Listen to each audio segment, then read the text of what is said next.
Hello Pisces, Sun, Moon, Rising, and Venus signs. Kamusta kayo? Sana po'y nasa mabuti kayong kalagayan. Welcome back po sa Star Tarot. Kung bago kayo dito, welcome din kayo. Thank you sa inyong support. I truly appreciate it. God bless you all. Pisces, pauna mensahe ninyo, 4 of Cups. Ayan, so may offer sa inyo dito, no? Trabaho, investments, or kung ano pa, no? Business venture, pero parang wala kayong gana, no? Wala kayong amor ngayon. Parang bored kayo or dissatisfied kayo sa mga nangyayari sa buhay ninyo, kaya parang you are distancing yourself from everyone, from everything, no? Parang ina-isolate niyo siguro ngayon ang inyong sarili. But this is a wake-up call para sa iyo, Pisces, no? Na you may need to get up on your feet and buksan niyo ang inyong mga mata, ang inyong mga tenga, ang inyong sarili para sa mga opportunities, kasi there is an opportunity knocking on your door, okay? Heads up yan sa'yo. We have 8 of Pentacles that could be related to trabaho, no? Maaaring ang opportunity na yan could be an opportunity for related sa pagkakaperahan ninyo, no? Baka opportunity and for promotion, baka opportunity for a new job or a new business venture, no? Along those lines, siguro ang mga oportunidad na tong kakatok sa'yo. Pinapakita rin dito, no, Pisces, kung gaano kayo kasipag, gaano kayo katyaga, gaano kayo kadedicated sa inyong trabaho.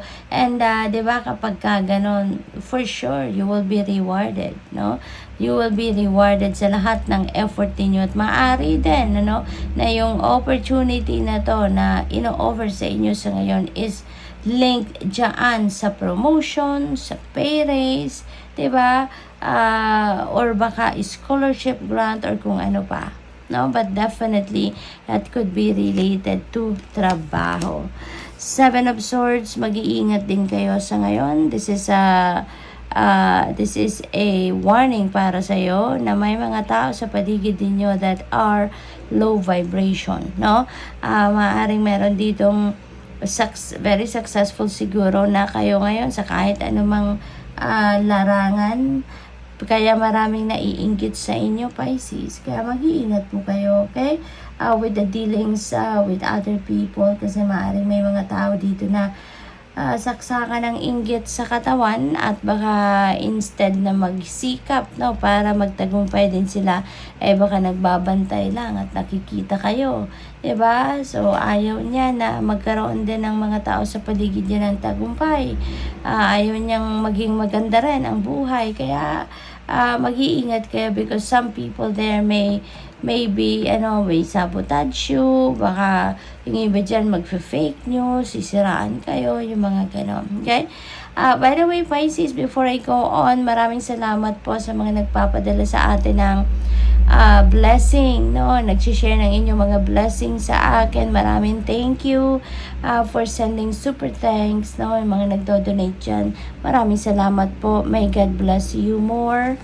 At yung next card ninyo po ay Death Energy. This is one of my favorites, no, sa tarot deck, because this is transformation. This is exciting dahil ginusto ninyo kung ano man ang pagbabagong ito na i-create ninyo sa buhay ninyo, ginusto ninyo ito. This is you, kumbaga, creating some beautiful change, positive change sa buhay ninyo. Aalisin na ninyo dito kung ano man yung mga bagay, tao, sitwasyon na hindi na nagsiserve ng inyong highest good, kasi alam ninyo na marami pa ang dadating na bago, marami pa ang dadating na mas exciting na mga bagay, experiences, and tao sa buhay ninyo. Kaya kung ano man yung parang clutter na lang sa buhay ninyo, you're going to remove that, no? At handa kayong i-embrace ang pagbabago, handa kayong i-embrace ang freshness, no? We have the moon energy, divinely guided kayo, Pisces, lalo-lalo na sa mga pagbabagong yan, or lalo-lalo na sa pagpili ng mga opportunity na ito, You're divinely guided, kaya mag-pay attention kayo sa inyong intuition, mag-pay attention kayo sa mga panaginip ninyo kasi pinibigyan kayo ng divine guidance through dreams and through your intuition, okay? What else? We have temperance, and so patience is a virtue, diba, Pisces? Patience is going to pay off na sa ngayon, Pisces. Maaaring matagal na kayong naghintay ng pagkakataong mabigyan kayo ng promotion. Matagal na siguro kayo naghintay na magkaroon kayo ng opportunity para sa pay raise, sa scholarship, no? Or sa business venture or new career path, no? Baka you've been working so hard, no? Para maabot ninyo ang mga bagay na yan at ngayon siguro makukuha nyo na talaga, no? Marireceive nyo na yung mga bagay na yan na pinagsisikapan ninyo. So, your patience is definitely going to pay off na. Four of Wands, and you have a lot of reasons to celebrate sa ngayon. Maaring yung mga offers na yan, yung mga promotion na yan, pay raise, tsaka yung mga pagbabagong ito. This is like an overhaul, no? Major overhaul sa buhay ninyo. Those could be one of your reasons, no, para kayo ay mag-celebrate. Rason yan para din na i-enjoy din ninyo ang mga pagbabagong ito. There could also be wedding, there could also be engagement, mga reunion, may party, yung ganun ba, no? We have 9 of Swords. Ayan. So, kayo mag-alala, kay Pisces. Don't worry. Kasi kung ano man itong pinag-aalala ninyo, i-offer nyo na lang yan sa universe. I-offer nyo na lang yan sa Panginoon. Kasi, wala namang nangyayaring mabuti if we are going to worry, diba? That will just attract more things na ipag-worry nyo pa. Kaya wag na kayong mag-alala.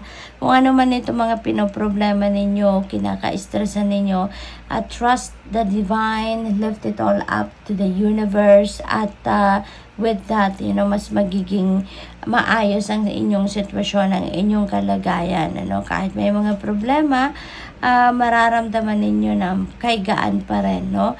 Kaya i-offer nyo na lang lahat sa Panginoon. Okay? Wag na kayong maguluhan, wag na kayong ma-stress. Good luck. Thank you for watching. Love and light. Namaste.